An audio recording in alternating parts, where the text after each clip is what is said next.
Answering Beethoven's Seventh just gave me this idea that what I need to talk about is the philosophy of conflict. Okay, this is important because, as I've mentioned a lot of times about the morality, that there is a point where things just come down to conflict. Because in relativist morality, it's sort of it's true that you can't prove that it's absolutely morally wrong to have a philosophy of stealing.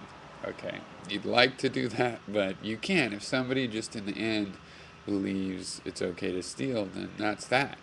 And even if you argue with them and they had to say that it's not okay to steal, then some other little facet, some smaller principle in which you try to use that to say that it's wrong to steal, that's going to fail, because ultimately, uh, human beings, they decide whether the principles that go into an argument make sense.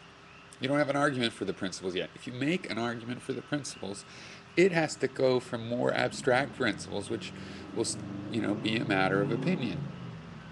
Now, someday you might prove that that isn't a matter of opinion. You know, the principle, you could prove that, well, you know, just certain ways of looking at things become absurd or self-contradictory. But there's always some gap of opinion left, to the contrary of anything established, and at some more detailed level at the very least. And often there's a way to doubt even the macroscopic level, but it just seems impractical. Even if it's realistic. I like the whole example of the sun coming up. One day it'll blow up, it won't come up. But we don't plan on that because the chance of that happening right now are so slim as far as we can calculate that we just, might as well pretend there's no way even to plan for it if we wanted to. So we just ignore that kind of thing.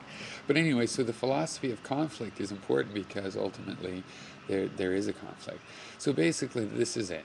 One, you need to have conflict when um, crucial principles break down. And the crucial principles are principles that you feel the need to fight for. Now, let's say that you're conscientious and you have this morality because you don't want to fight people. Maybe you yourself fight too much, or at least you've seen in the world, or even individuals when we're in a fairly peaceful time, there's never been peace between nations. And it's just, there's this perpetual conflict. Okay. So, you're going to wonder, like a little rule of thumb, to go in your morality here to figure out, when should I fight? And since you're trying to, not say all the time, because people have had that philosophy. That's the ancient philosophy. That's how the city states got wealthy. Yeah, go fight. It was glorious. You know, pick a fight. Yeah, if there's no fight, go pick a fight. So, I don't want to have that kind of philosophy. So, I might just jump into pacifism, never fight. But that doesn't seem practical either. So, the question is where? And this is survival. And that's why I say that it comes from survival. Morality comes from the need to survive. Because ultimately, even though you can't say it's wrong to steal, you can say that I will stop you from stealing, that I will have me and my friends keep a cage around so that we can put you in it. That's pretty harsh. But if you're willing to fight for something, um, it gets serious. So we're trying to keep things from getting that serious. So I think it comes down to survival. So should stealing be illegal or not? Should it be so serious that we as a group say, yeah, we're willing to act against that, regardless of what that person personally thinks? The question is does stealing harm our survival? That's the question. Does stealing harm your survival? Now, that might sound like if you can steal something from them and it doesn't harm their survival, it's okay. Might sound like that. So I don't know if anybody out there thinks that way. Like, thinks that stealing a little thing that won't be noticed is less of a big deal than stealing a big old thing that's, you know, people use in their business to survive and can't replace. Are those equal or not? What criteria makes one equal and one not.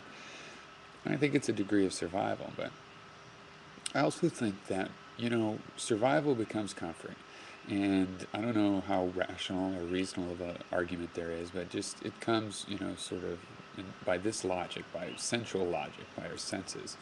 You know, we have urges. These are like senses, our hunger and all of these things we've talked about that come from the DNA programming that we have that help motivate us. And why do we have those?